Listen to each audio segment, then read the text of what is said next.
Hola, cappuccino, cappuccinette, j'espère que vous allez bien.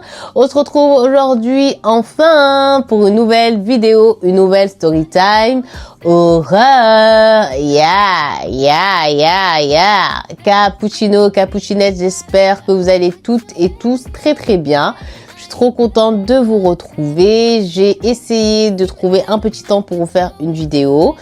Comme beaucoup maintenant sont au courant, j'ai ma petite sœur qui s'est mariée. On est parti au Maroc, on a fait une petite fête pour la famille et dans quelques jours, Inch'Allah, il y aura la fête ici en France. Donc voilà, c'est pour ça que je suis un peu pas mal, la vérité, occupée. On court partout à gauche, à droite. Donc c'est pour ça que je suis absente parce que ouais, je suis obligée d'être auprès de ma petite sœur parce que c'est quand même un moment incroyable. Donc cappuccino, cappuccinette, j'espère que ça va, vous m'avez grave manqué. Et là, comme j'avais un petit moment, eh bien, je me suis dit que j'allais me poser et vous faire une vidéo. Alors, ce sera pas une vidéo, on va dire, comme d'habitude, avec énormément de montage et des images, etc. Parce que je vous cache pas que j'aurai pas du tout le temps. Mais je voulais quand même que vous ayez une histoire à entendre et à kiffer. Je voulais vous raconter cette histoire parce que je l'ai écoutée quand je suis en train de plier les dragées, faire les marque-places et tout. Bah, j'écoute des histoires et celle-là, je me suis dit non, je vais la faire. J'ai mis pause sur le pliage des tulles de dragées et je vais vous raconter cette histoire. Donc, je vais vous laisser comme d'habitude le temps de reprendre vos bonnes vieilles habitudes, d'éteindre vos lumières, de mettre vos écouteurs, de vous préparer un bon petit snack. Et une fois que tout ceci est fait, la chorale, on se met en place et quant aux autres, on se retrouve juste après. Calculez pas ma voix, j'ai tellement fait des you-you, j'ai tellement crié, j'ai tellement chanté, j'ai tellement fait la fofolle que ma voix, bah, elle est partie, donc voilà. Mais vous inquiétez pas, le micro, il est là. Normalement, ça devrait aller. J'espère que vous êtes bien installés. Donc, cappuccino, cappuccinette, pour cette nouvelle story time horreur, je vous emmène où? Eh bien, je vous emmène avec moi, Inch'Allah, dans les Émirats Arabes Unis, auprès d'une jeune femme qui, lors de cette histoire, quand elle a commencé en 2007, était âgée de 20 ans. Cette jeune femme, elle s'appelle Sarah. Donc, à ses 20 ans, Sarah, après avoir fini ses études, va tout de suite, être demandée en mariage. Elle va accepter cette demande et va donc se marier avec un jeune homme du même âge qu'elle, qui était amoureux d'elle en secret durant toute la période des études, mais qui n'avait jamais eu le courage, de lui avouer ses sentiments. Chose que le jeune homme ne savait pas, c'est que Sarah aussi, il lui plaisait bien, mais elle ne savait pas comment lui faire comprendre. Donc, ils ont décidé, surtout le jeune homme, de faire la manière classique, c'est-à-dire d'aller se présenter directement à sa famille pour demander sa main. Donc, les voilà mariés. Ils décident de prendre un petit studio pour commencer leur vie. Un petit studio quand même dans un quartier pas mal cossu. Ils l'ont aménagé avec goût et tout se passe bien. Donc là arrive le mariage se passe et les voilà donc partis dans leur appartement. Mais le matin, en se réveillant, que ce soit Sarah ou son mari, ils sont vraiment dans un sale état. Ils ont énormément de fièvre, ils sont malades, ils ont mal partout, ils n'arrivent même pas à se lever du lit. Bref, ils sont pas bien. Là, il y a la maman du mari, donc la belle-mère de Sarah, qui appelle son fils puisqu'elle avait prévu un repas de famille pour la première journée de Sarah, genre en tant que belle-fille officielle de la famille. Mais là, l'époux va expliquer à sa mère que ce soit Sarah ou lui, ils sont vraiment malades. Donc la belle-mère, elle a un peu mal pris. Elle croit qu'ils sont en train de mentir, ils n'ont pas envie de passer du temps avec eux. Elle raccroche et puis ça s'arrête là. Mais là, ils sont vraiment malades les deux. Au bout de quelques jours, que ce soit Sarah ou son époux, ils se sentent mieux et ils ne sont plus malades. Mais là va commencer tout doucement les épisodes horreur paranormales inexplicables, dans la vie de ce couple. Une nuit, le couple était endormi, il était un peu plus de 2 heures du matin, quand Sarah va être réveillée par un bruit qui vient de la porte de sa chambre. La porte de la chambre du couple, ils ont pour habitude de la fermer. Ils ne donnent pas la porte de la chambre ouverte.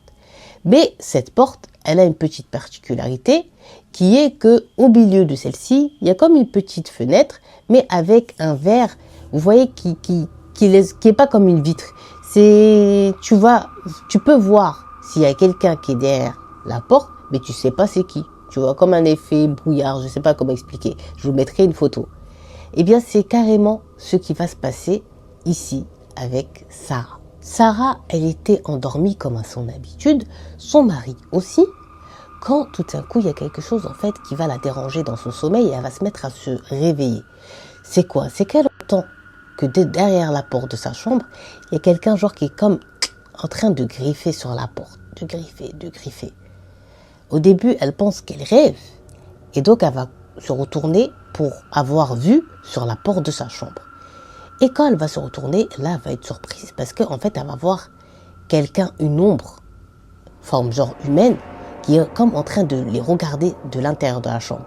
Donc, quand elle va voir ça, elle vient tout juste de se marier avec son mari. Ils n'ont pas d'enfants, il n'y a personne d'autre. C'est un petit studio, il y a qu'elle et son mari qui habitent là. Donc, elle commence à paniquer. Et donc, elle s'est mise à hurler. Ces hurlements, ça va réveiller son mari, qui va se lever, le pauvre, en sursaut, et regarder sa femme et lui dire « Pourquoi tu cries? Qu'est-ce qu'il y a ?» Là, Sarah, elle est en train de trembler de la tête aux pieds, en train de pleurer et de lui montrer la porte et de lui dire « Il y a quelqu'un qui est entré à la maison, il y a quelqu'un qui est en train de nous regarder. » Donc directement, le mari de Sarah, il voit dans ses yeux la peur et dans son corps comment elle tremble qu'elle n'est pas en train de mentir. Donc directement, il se lève et ouvre la porte de la chambre et Sarah a la peur, mais quand il ouvre celle-ci, il n'y a personne.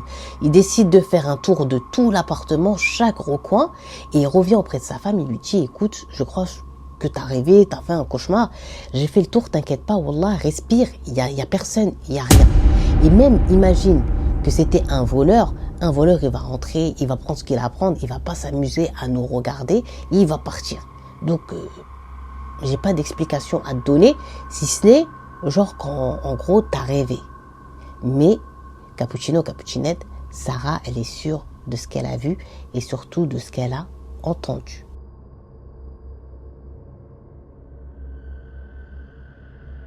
Donc son mari, il se recouche auprès d'elle et il lui dit de s'endormir, qu'il va attendre qu'elle s'endorme en premier pour dormir, pour pas, si ça peut la rassurer et qu'elle n'ait plus peur. Donc c'est ce qui va se passer. Mais au bout de... Plus les jours en fait à l'intérieur de cet appartement y passaient, plus Sarah, elle n'était pas du tout à l'aise. Puis un jour, elle va attendre que son mari rentre et va lui dire « Écoute, j'ai juste une demande à te faire. » Il va lui dire « C'est quoi ?» Elle lui dit, moi je veux changer d'appartement, je veux qu'on parte parce que je me sens pas à l'aise. Je sens qu'il y a des ondes négatives ici, s'il te plaît. Il lui dit, ok, attends juste un peu que financièrement ça aille et t'inquiète pas, dès qu'on pourra déménager, on déménage Inch'Allah et voilà, ça va aller. Elle lui a dit d'accord. Et les jours vont passer et Sarah, elle va tomber enceinte de son premier enfant. Donc là, vu que c'était un studio, son mari va plus en fait être dans la rapidité parce que maintenant leur famille va s'agrandir et ils vont finir, alhamdoulilah, par déménager de cet endroit sans malheureusement jamais savoir qu'est-ce qu'il y avait à l'intérieur de cet appartement. Donc là, directement, son mari, il a pris un très bel appartement qui était un appartement duplex. Donc c'était sur 2 étages et puisque sa femme, elle est enceinte et que sa grossesse, elle est quand même un peu difficile, il va décider de lui prendre une aidante ménagère. Donc là, leur vie, on va dire, une fois que Sarah, elle dit qu'elle est sortie de cet petit appartement, elle commençait, elle dit, à mieux se sentir, à plus être en sécurité et à plus avoir des ressentis de chair de poule bizarre d'un coup d'un seul. Donc là, leur vie, on va dire, elle partait normalement. Mais malheureusement, vous allez voir que très vite, que ce soit Sarah ou son époux, ils vont déchanter. Bon, là, un matin, le couple se réveille pour aller au travail, que ce soit elle aller à son bureau et son mari dans l'entreprise dans laquelle il travaillait. Sauf que ce matin-là, Sarah, elle avait passé une nuit difficile avec des contractions et des douleurs. Elle avait très peu dormi.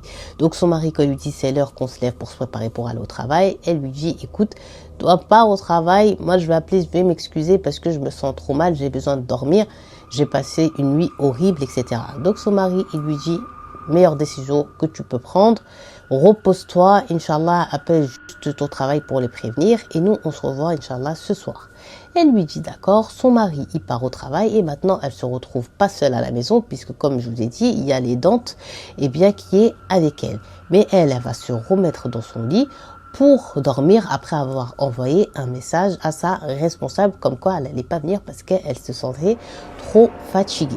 Donc là, elle commence à s'endormir quand il va se passer quelque chose de bizarre.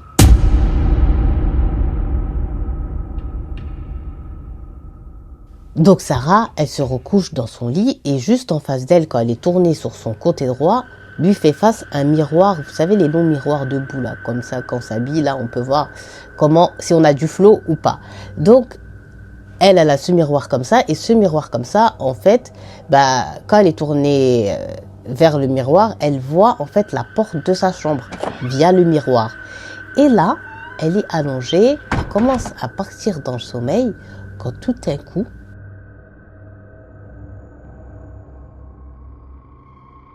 elle va entendre la porte de sa chambre s'ouvrir.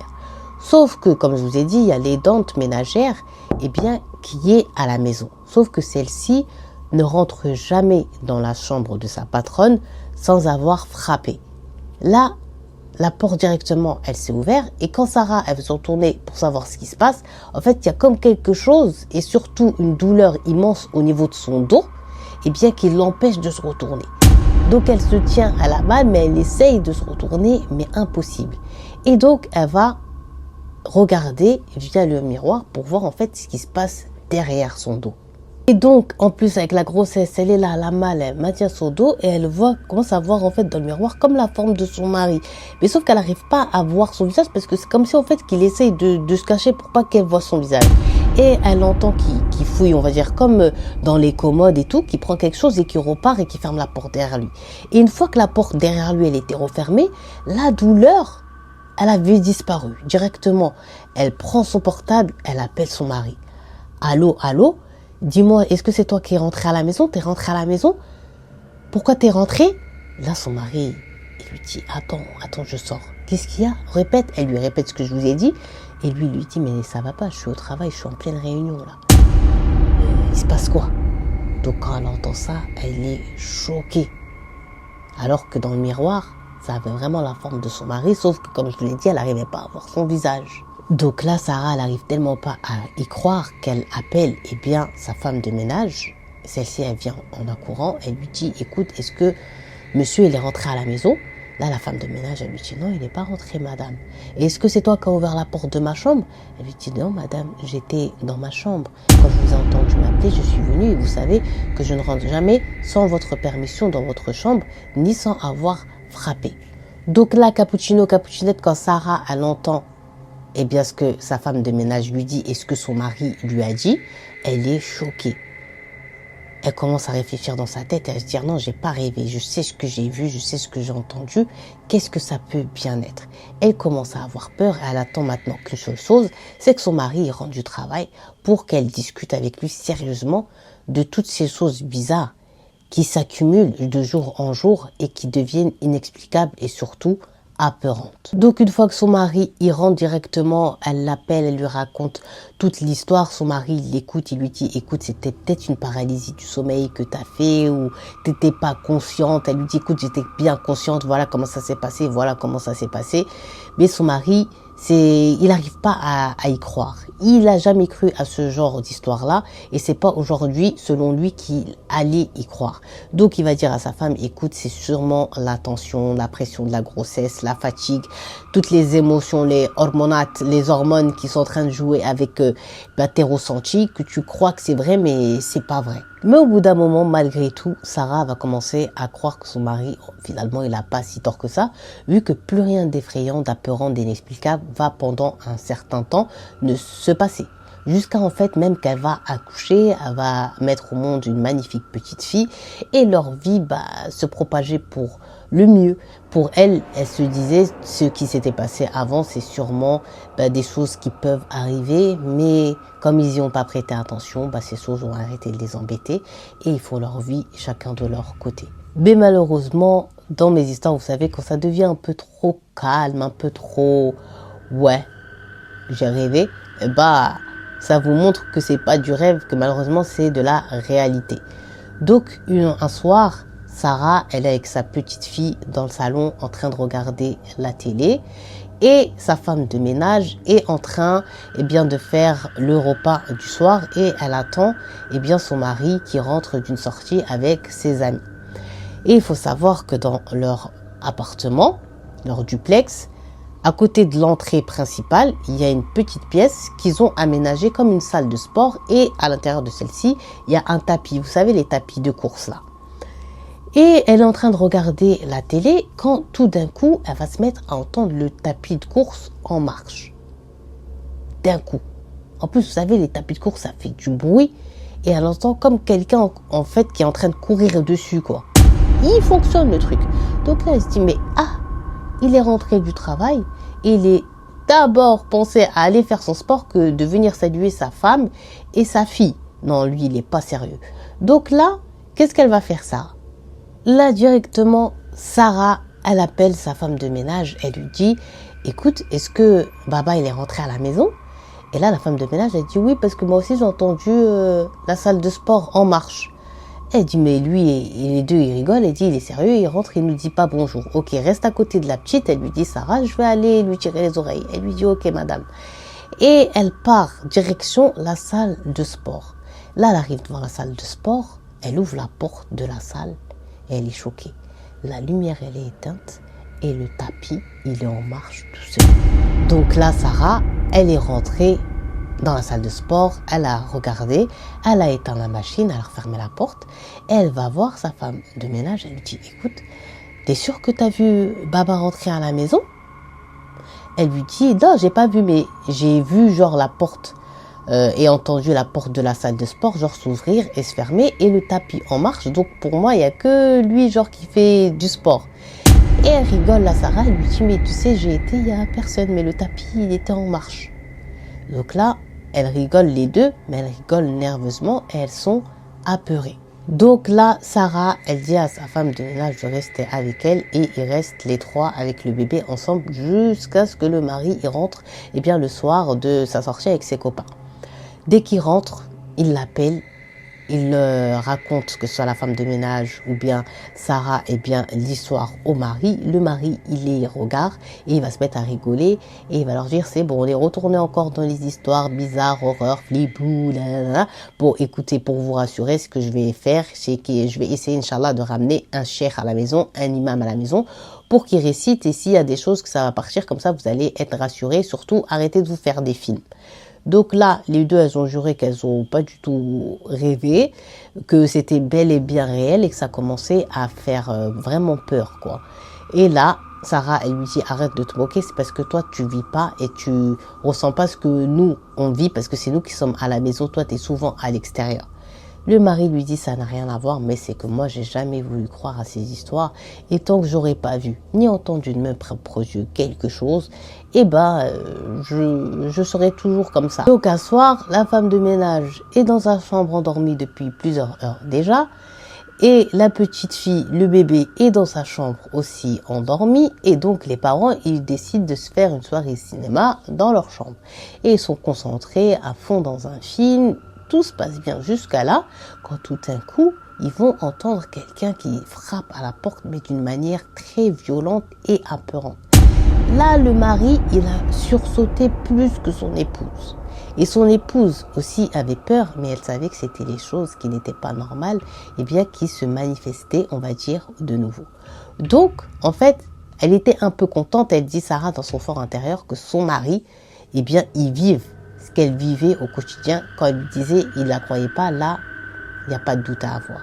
Et dans la tête du mari, il se disait quoi? C'est impossible que ce soit la femme de ménage qui est en train de faire ça, de frapper comme ça, parce qu'elle frappe jamais de cette manière-là. Et c'est impossible aussi que ce soit son bébé, parce qu'elle était trop petite. Donc, il commence, malgré lui, obligé à croire aux paroles de sa femme de ménage et de son épouse concernant les choses bizarres qui leur arrivent. Et donc là, il panique, il tremble, il est pas bien. Et ça continue de frapper, de frapper, de frapper. Donc là, il va se retourner vers sa femme et lui dire « C'est quoi ça qui se passe ?»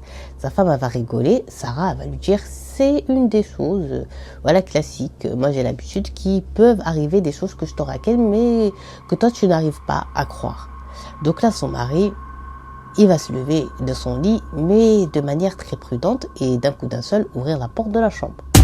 Quand il a ouvert, il n'a rien vu. Il va décider de faire un tour de tout l'appartement, de l'étage du bas et l'étage du dessus, d'aller voir si sa femme de ménage allait bien, il la trouve endormie, d'aller voir si sa petite fille, son bébé était bien, il la trouve aussi endormie, et il revient donc auprès de Sarah, son épouse. Et il va commencer à parler avec elle. Il va lui dire, mais c'est quoi ces choses? Sa femme, elle va lui dire, je sais pas, c'est des choses. C'est des choses que tu as du mal à sortir leur nom et que tu veux pas y croire. Ces choses, sache qu'elles existent et qu'elles te montrent qu'elles sont bien réelles. Mais quand il est revenu auprès de Sarah et qui discutait de ce que c'était tout ça, la porte de nouveau fermée, encore on frappe à la porte. Donc là, le mari décide de pas bouger parce que maintenant il est convaincu et c'est quoi qui est en train de leur faire peur. Donc là, il regarde son épouse et il lui dit « Et tu sais quoi, demain, première heure, je ramène un imam. » Là, sa femme, elle rigole et lui dit « Ah, et moi, ça fait plusieurs temps que je te supplie de ramener un imam. » Tu me dis « Ok, t'inquiète, je vais gérer. » Et là, quand toi, t'as vu, t'as entendu, c'est là que toi, tu veux ramener un imam. Genre, en gros, tu te fous de moi, là. Il lui dit « Non, on peut pas rester comme ça. Maintenant, j'ai plus de doute. Demain, Inch'Allah, je ramène un imam à la maison. » Elle lui dit c'est la meilleure chose à faire. Là même, dites-vous, il va dire à son épouse, mais comment tu fais pour supporter tout ça et tout, moi, regarde comment je tremble, comment je suis pas bien. Elle lui dit, je sais pas. Mais en tout cas, toi, tu supportes pas, à ce que je vois. Heureusement que je suis avec toi, il lui a dit pire, parce que sinon mon cœur, il se serait arrêté. Mais je te jure que demain matin, je vais trouver un imam et le ramener à la maison directement. Et le mari, il est encore plus en panique quand Sarah lui dit « Mais ça, c'est juste un petit peu des choses horribles que je vis. » Donc là, le matin se lève et son mari, comme il lui avait promis, il ramène un imam à la maison. L'imam va se mettre à réciter dans tout l'appartement. Et une fois qu'il a fini, elle était dans sa chambre lorsque l'imam était en train de réciter. Son mari va venir la chercher. Il va lui dire, viens, l'imam, il a dit, il doit réciter aussi sur toi. Elle dit, pourquoi sur moi? Il récite sur la maison. Moi, j'ai aucun problème. Il a dit, non, il a besoin aussi de réciter sur toi et tu vas perdre quoi? C'est juste du corps. De toute façon, de quoi t'as peur? Viens. Donc, elle laisse son bébé à sa femme de ménage et elle part, pour que l'imam lui récite dessus. Et là, l'imam va se mettre à réciter et à la fin, il va leur dire, écoutez, je sais ce que vous avez. L'imam va dire à Sarah, écoute ma sœur Sarah, quand j'ai récité ce soir, je sais maintenant t'as quoi? En fait, t'as de la sorcellerie. Comment ça, c'est de la sorcellerie? T'as de la sorcellerie et cette sorcellerie que tu as, c'est une sorcellerie qu'on t'a fait boire. Donc là, elle est choquée. Elle commence à réfléchir. On m'aurait fait boire une sorcellerie, mais c'est impossible. Quand l'imam, il entend dire pourquoi impossible, elle va lui dire c'est simple. Elle va dire c'est impossible parce que moi je visite personne et personne vient me visiter. Donc qui aurait pu bien me faire boire quelque chose en fait? C'est impossible. Là il va lui dire Allahu alam, seul Dieu sait, mais en tout cas tu as une sorcellerie qu'on t'a fait boire.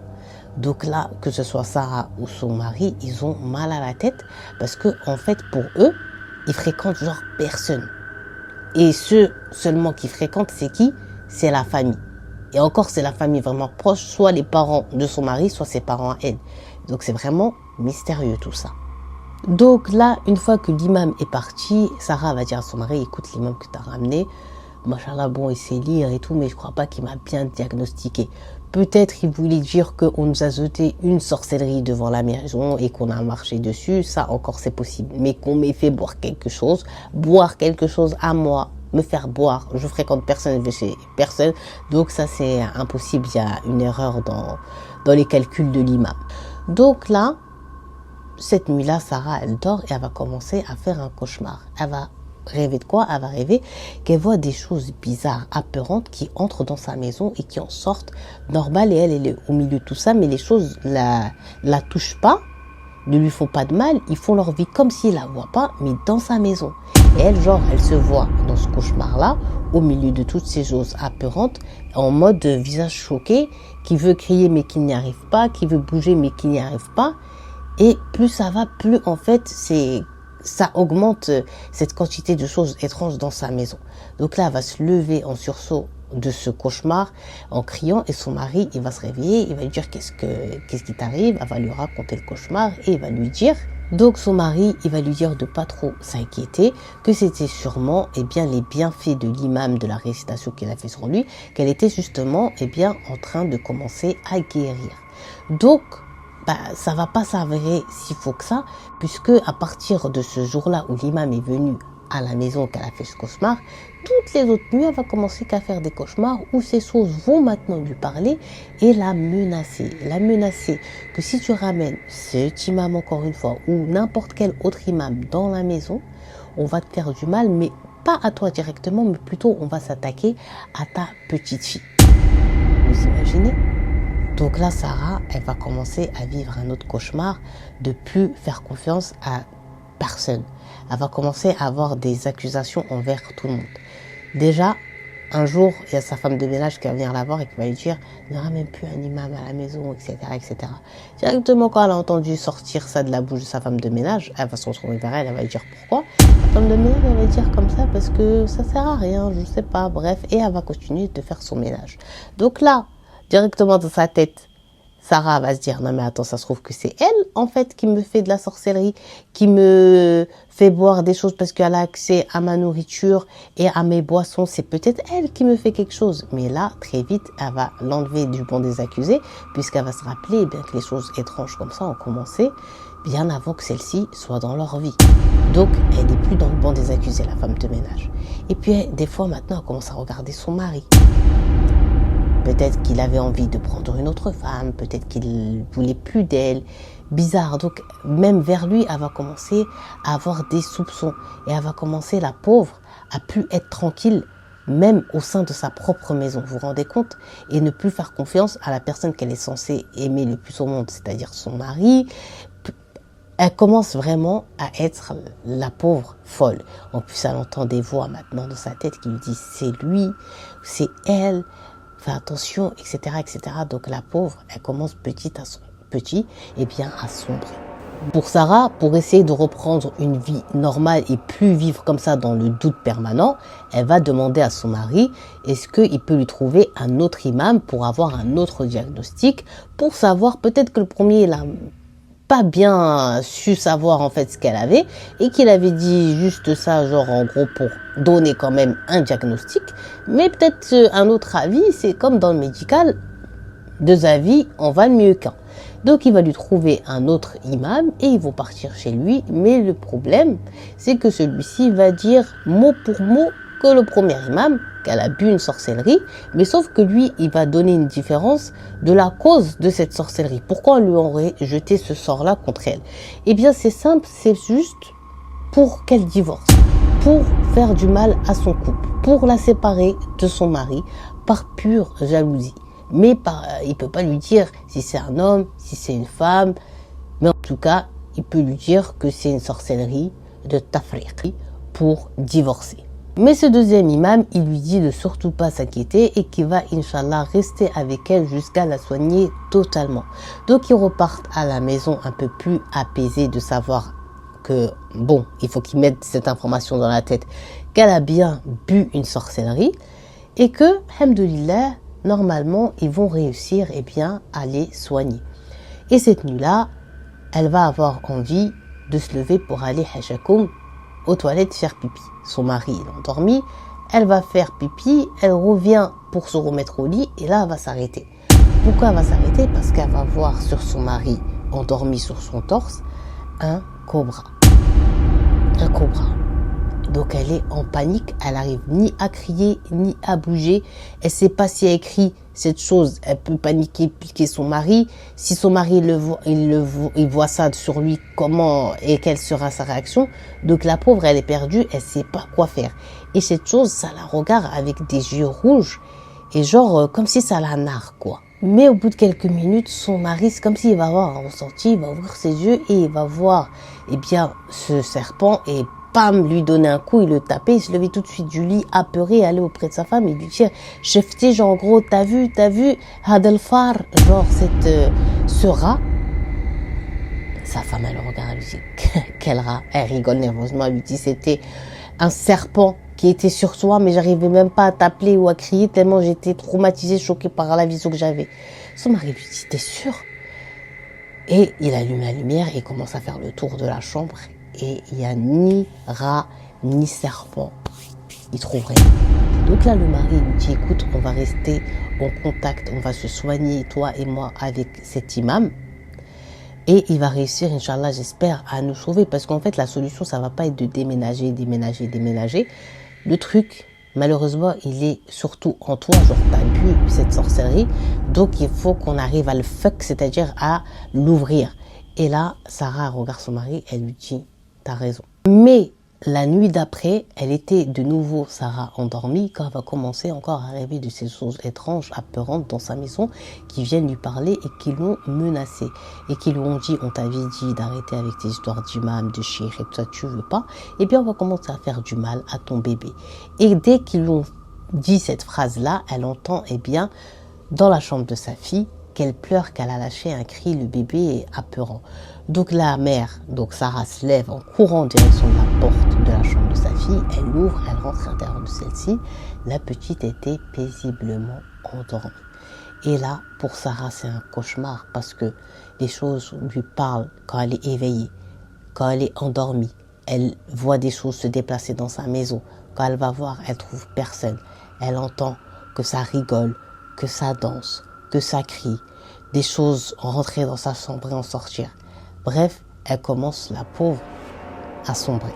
Donc là, elle avait tellement peur pour sa vie et la vie de sa fille et ne savait pas séparer le réel de son imaginaire et tout. Qu'est-ce qu'elle va décider de faire? C'est de lâcher son travail pour pouvoir rester tout le temps auprès de sa fille H24 et surtout qu'elle avait quand même quelques doutes concernant sa femme de ménage. Elle lui faisait plus totalement confiance comme au début. Donc, là, sa vie, elle est en train de changer, la pauvre. Même son mari, il va plus trop sortir avec ses amis. Qu'est-ce qu'il faisait maintenant? Il va au travail et quand il rentre du travail, il reste à la maison parce qu'il avait peur pour la vie de sa femme et la vie de sa fille. Il voulait rester auprès d'eux et les protéger au maximum. Et il continue toujours d'aller chez l'imam jour après jour pour essayer de les sortir de l'enfer dans lequel ils étaient.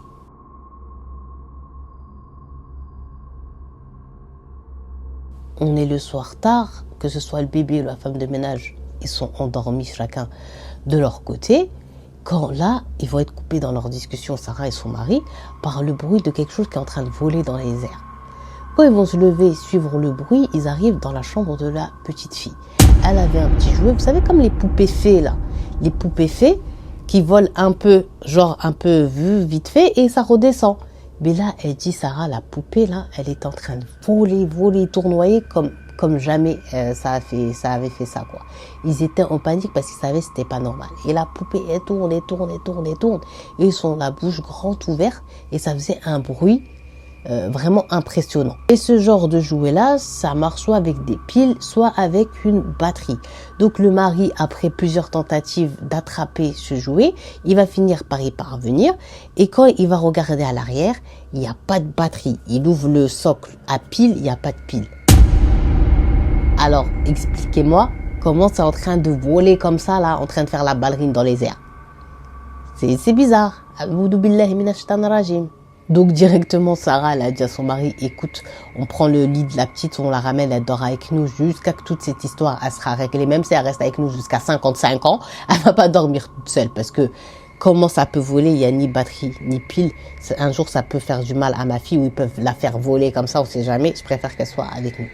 Donc, la petite, à partir de ce jour-là, elle dormait avec eux dans la chambre et parfois, ils entendaient du bruit à l'intérieur de la chambre de la petite, mais ils savaient très bien que c'était pas elle, vu qu'elle était endormie à côté d'eux. Donc, je vous ai dit, il continue, que ce soit elle et son mari, à aller aux séances de Ruqya chez l'imam pour essayer, Inch'Allah, de les soigner. Et un jour, l'imam, il devient tellement fou avec cette histoire, il veut tellement comprendre qu'il va demander à Sarah de se concentrer et d'essayer de se rappeler un événement, un élément déclencheur qui aurait pu faire que quelqu'un, il ait voulu lui faire de la sorcellerie, l'atteindre par le mal et tout ça. Parce que là, maintenant, on sait que c'est vraiment elle, quoi, qui est genre la principale visée.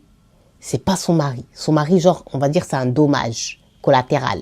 Mais c'est elle, en fait, qu'on veut nuire. C'est elle à qui on veut le mal. Donc, il lui dit, concentre-toi, rappelle-toi. Et puis là, elle essaye de se rappeler. Elle se concentre. Il lui dit que ce soit dans un moment du passé, un moment du présent, n'importe quoi. Pour toi, peut-être, ça va être futile. T'as pas prêté attention, mais pour moi, si tu me le dis, peut-être que ça va être la clé. Donc, s'il te plaît, concentre-toi, ma soeur, concentre-toi, ma soeur. Et là, elle se concentre, cappuccino, cappuccinette. Et tout à coup, elle va se rappeler qu'un jour, elle sortait avec une de ses sœurs pour aller faire un tour dans un mall, dans un centre commercial. Et ils sont rentrés pour garer la voiture dans ce centre commercial-là, dans le parking. Quand il y a un monsieur, il est sorti de nulle part, il s'est posé comme ça sur la place de parking, où elle est en train de s'engager pour se mettre sur la place. Donc, elle avait regardé sa sœur en mode, tu le connais? Sa sœur lui a dit non. Tu le connais? Elle avait répondu non. Mais lui, il le regardait bizarrement. Et il était aussi apprêté de manière très bizarre. Il n'était pas sain, cet homme-là. Donc là, elle a commencé à klaxonner, mais comme il voulait pas bouger, Sarah, elle dit, à s'énerver. Donc elle a détaché sa ceinture de sécurité, elle a ouvert sa portière, elle est partie devant le monsieur, elle lui dit, t'as pas honte à ton âge là, tu te poses comme ça devant nous, des jeunes qu'on peut avoir l'âge de tes filles ou bien tes petites filles, pourquoi tu réponds pas, parle, réponds, tatati. Le mec, il a rien dit, il l'a regardé de la tête aux pieds plusieurs fois de suite et il est parti. Elle a dit quand il est parti, il s'est pas retourné. Elle est remontée dans sa voiture, elle est en train d'insulter et elle a garé sa voiture. Là, l'imam, il va lui dire, ok, ça peut arriver, c'est quoi qui est bizarre dans ton histoire là? Bah, lui dit, ce qui est bizarre, c'est qu'une semaine, jour pour jour, après cet incident-là, on était dans les boutiques avec ma sœur, dans le mall là, et je sors de la boutique et je vois au bout du centre commercial, eh bien, cet homme en train de me regarder de loin. J'ai ressenti un frisson et ma sœur et moi, on n'arrivait pas à en croire nos yeux et on se retournait, genre, pour voir s'il nous regardait bien nous et c'était bien nous, en fait, qui traquait. Donc, Sarah a dit que là, elle voulait aller vers le monsieur pour l'embrouiller, mais que sa sœur, elle l'a retenu. Et ils sont partis à la voiture, ils n'avaient même pas fini de faire les courses qu'ils étaient venus faire de base. Et ils sont montés dans la voiture et là, sa petite sœur lui a dit, mais toi, t'as pas peur de réagir comme ça? On ne sait pas si cette personne, c'est une personne, si c'est pas une vraie personne, si c'est une personne mais qui a pas toute sa tête. Pourquoi t'as pas peur? Pourquoi t'es toujours comme ça, impulsif et tout? Elle dit, bah, je suis obligée de me défendre, Sarah, je suis obligée de savoir, je suis obligée de comprendre. Mais elle a dit plusieurs fois, en fait, bah, ce monsieur, là où elle allait, elle le voyait. Elle lui dit donc à l'imam, c'est le seul truc bizarre, apeurant, dont je me rappelle et que je ne sais pas si ça peut avoir un lien. Alors dites-moi maintenant, pardon, est-ce que pour vous ça peut avoir un lien? L'imam, il a fait comme ça. Je peux rien te dire, ma soeur, je sais pas. Ça peut avoir un lien comme ça peut pas avoir un lien parce que je peux pas, en fait, être 100% sûr que ça a un lien, mais quoi qu'il, ok, c'est pas grave. On va continuer, toi et moi, à faire nos séances de Ruqya en espérant qu'Inch'Allah, bah, ça va être suffisant et qu'on va réussir à te soigner. Bon, ce soir-là, quand ils ont fini leur séance de Ruqya, ils rentrent à la maison, ils sont posés, ils sont en train de dîner, quand tout d'un coup, il y a quelqu'un qui va taper à la porte de la maison. Donc le mari va aller ouvrir la porte et il va tomber sur leur voisine. La voisine va demander si Sarah, elle est à la maison, il appelle son épouse et elle vient à la porte, Sarah, et là, la voisine, elle lui dit, écoute, tu sais que mon mari, c'est un diplomate, et là, il a un ordre de mission, je ne sais dans quel pays. Bref, c'est juste pour vous prévenir de faire attention, s'il vous plaît, à la maison, Parce que voilà, avec les voleurs et tout ça, quand ils vont peut-être se douter que la maison elle est vide, pour Zama, vous fassiez attention, on a confiance qu'en vous dans le quartier, s'il vous plaît, et tout ça, on sait que vous êtes des personnes bien. De temps à autre, si ça vous dérange pas, récupérez le courrier, jetez un petit coup d'œil, etc. Sarah, elle s'est toujours bien entendue avec cette dame-là, donc elle lui a dit qu'il n'y avait aucun souci, et le mari aussi, il la rassure, il lui dit, t'inquiète pas, c'est comme si vous étiez là. Donc 5 mois c'est cool, le couple de diplomates ils sont toujours pas de retour et ce soir-là Sarah elle est assise dans sa maison, la femme de ménage elle est dans sa chambre, elle parle avec sa famille qui est dans son pays d'origine, c'était une femme d'origine indonésienne et son mari avec sa petite fille ils étaient sortis dehors. Donc là, elle dit, elle était assise, comme je vous ai dit, ça faisait 5 mois maintenant qu'il veillait aussi sur la maison des voisins, quand tout à coup, elle va entendre quelqu'un qui est en train de l'appeler par son prénom de l'extérieur de la maison. Donc, qu'est-ce qu'elle va faire? Eh bien, elle va se mettre à la fenêtre et regarder. Elle regarde, mais elle voit qu'il n'y a personne. Donc là, elle retourne s'asseoir, mais elle va réentendre la voix, qui l'appelle de nouveau par son prénom. Donc là, Cappuccino, Cappuccinette, elle va se remettre à la fenêtre et regarder mieux, se pencher, mais voir toujours personne. Pourtant, ça l'appelle vraiment par son prénom. Et quand elle va se redresser comme ça et regarder la maison d'en face, qui était la maison du couple de diplomates, elle va être en PLS. Et c'est ce que je vous ai pas dit, c'est qu'on a une preuve photo que Sarah elle-même a prise, tellement qu'elle était en mode choc de ce qu'elle a vu en face. Elle voit dans la maison du couple de diplomates, par la fenêtre, quelqu'un, une ombre qui lui fait face. Donc directement après avoir pris la photo que je vais vous montrer maintenant,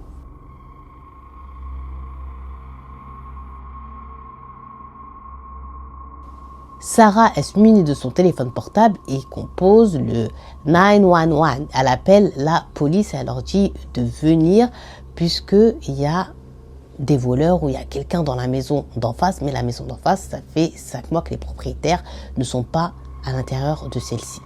Donc là, les policiers, ils viennent directement pour essayer d'appréhender la personne avant qu'elle ne s'échappe. Donc les policiers, quand ils arrivent, ils trouvent Sarah devant sa maison, face à la maison où il y a toujours l'ombre qui est en train de les observer. Là, elle salue les policiers, elle leur dit, écoutez, dans cette maison, ça fait 5 mois que les propriétaires ne sont pas là, puisque le mari, c'est monsieur Intel. Il dit, oui, on sait c'est qui, c'est le diplomate, tatata. Il dit, oui, exactement. Ils ont demandé à moi et mon mari de veiller sur leur maison, et on sait qu'il n'y a personne. Ils ont laissé même pas leurs clés à des membres de leur famille. Et là, regardez. Et quand les policiers lèvent leur tête, ils voient aussi qu'ils sont en train d'être observés, ils sont en panique. Donc, elle leur dit, c'est trop bizarre, en plus, ça m'appelle par mon prénom depuis.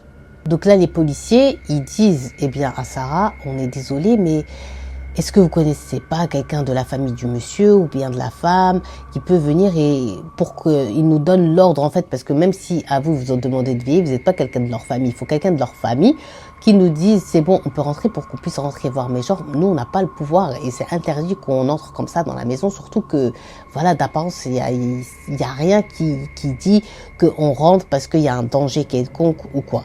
Et ils discutent comme ça et à un moment donné, ça dit Sarah et ils se retournent et ce qu'ils voyaient à la fenêtre avait disparu. Là, les policiers et Sarah, ils deviennent tout blancs. Les trois, ils se serrent ensemble et ils tremblent. Et en plus, la rue, elle est vide. C'est le soir et ils comprennent pas ce qui vient de se passer. Donc là, il y a un des policiers qui dit hey, moi j'ai fait des études d'enquête, je connais les crimes, les trucs de otages, les trucs comme ça, criminels quoi. Mais les trucs de djinn là, de démons là, je connais pas. Et là, ils sont en panique et tout. Et quand même, ils décident, eh bien, le policier d'aller sonner à la porte pour voir quand même s'il y avait quelqu'un. On sait jamais, on peut jamais vraiment savoir. Mais à force de sonner, eh bien, la porte ne s'ouvre pas et ils sont vraiment sûrs qu'il n'y a personne, quoi. Donc, ils n'arrivent pas à les prendre à s'expliquer qu'est-ce qui se passe. Donc là, les policiers, avec Sarah, ils ont dit « Aoudou billah minash rajim ». On ne pensait jamais voir ça dans notre carrière, ni dans notre vie. Rentrez chez vous, faites la prière. Et nous, si on va rentrer chez nous, on va prier et essayer d'oublier ce truc traumatisant. Donc Sarah rentre chez elle, elle prend son téléphone, elle appelle son mari, elle lui dit « Écoute, tu sais quoi, quand tu avant de rentrer à la maison, tu me déposes la petite chez mes parents. Là, j'ai besoin de quitter quelques jours la maison parce que je me sens vraiment pas bien. Son mari lui a dit, vas-y, parce qu'elle lui a raconté l'histoire et il était choqué. Donc, elle a décidé de croiser son mari avant d'arriver chez ses parents. Il lui a donné la petite. Lui, il est parti de son côté. Elle avait pris sa femme de ménage et tout avec elle pour l'aider avec la petite et tout chez ses parents. Et ils arrivent chez les parents. Et donc, dans sa maison familiale, il y a la mère, il y a le père et il y a ses frères et sœurs. Et je suis choquée en fait.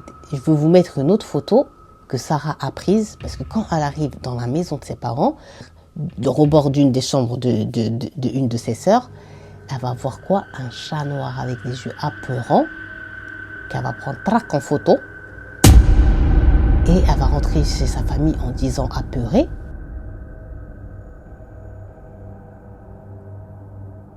Donc elle l'a prise en photo, elle frappe à la porte de la maison de ses parents et ils ouvrent et ils lui disent pourquoi tu frappes comme ça, qu'est-ce qu'il y a? Ils sont en panique, elle aussi elle a du mal à respirer, elle leur dit vous avez pris un nouvel animal de compagnie alors que c'était interdit d'avoir soit des chiens, des chats, n'importe quoi.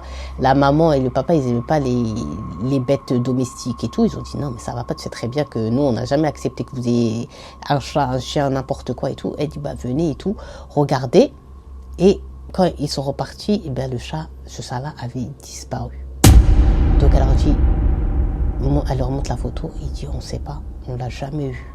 Alhamdoulilah, c'est quoi ça? Donc elle appelle son mari, elle lui dit voilà encore j'ai ça et là elle pleure, elle est pas bien parce que le chat il faisait des bruits bizarres. C'est dès qu'elle est rentrée ça a fait ce bruit-là dans la maison de ses parents, c'est comme si en fait elle était poursuivie. Donc son mari lui a dit de pas s'inquiéter, de réciter, de faire la prière, de faire ses protections, qu'il allait appeler l'imam et lui dire, et qu'Inch'Allah, ils vont réussir, il ne faut pas qu'ils baissent les bras, quoi.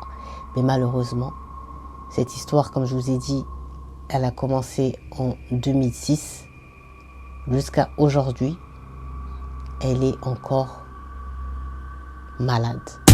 2023. La pauvre, toutes ces années, elle est vraiment pas bien. Elle nous a dit que les choses vraiment, on va dire, minime qui lui arrive, elle veut garder pour elle les choses pires pour pas faire peur aux gens.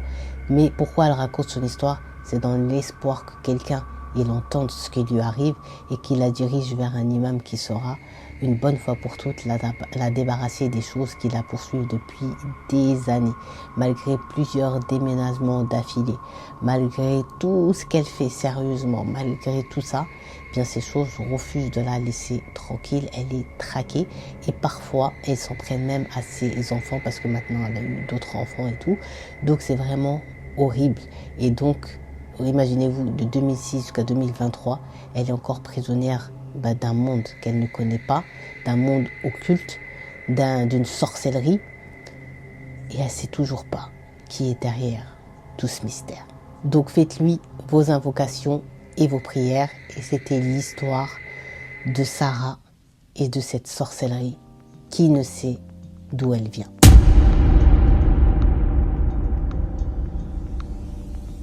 J'ai fini cette vidéo.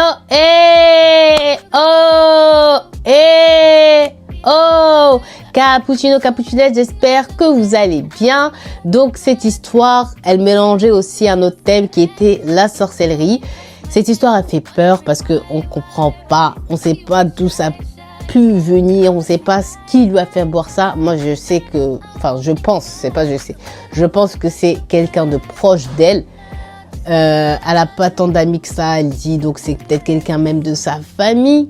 Donc ça fait paniquer, mais en tout cas, ce qu'ils lui ont fait boire, c'est quelque chose de très très grave pour que ça la poursuive des années après, 2006, maintenant 2023. C'est vraiment très grave. Et qui était cet homme qui lui apparaissait de toutes parts aussi? Qui il est? C'est vraiment plein de mystères cette histoire, donc je voulais absolument vous la faire. Essayez de ne pas spoil s'il vous plaît dans les commentaires.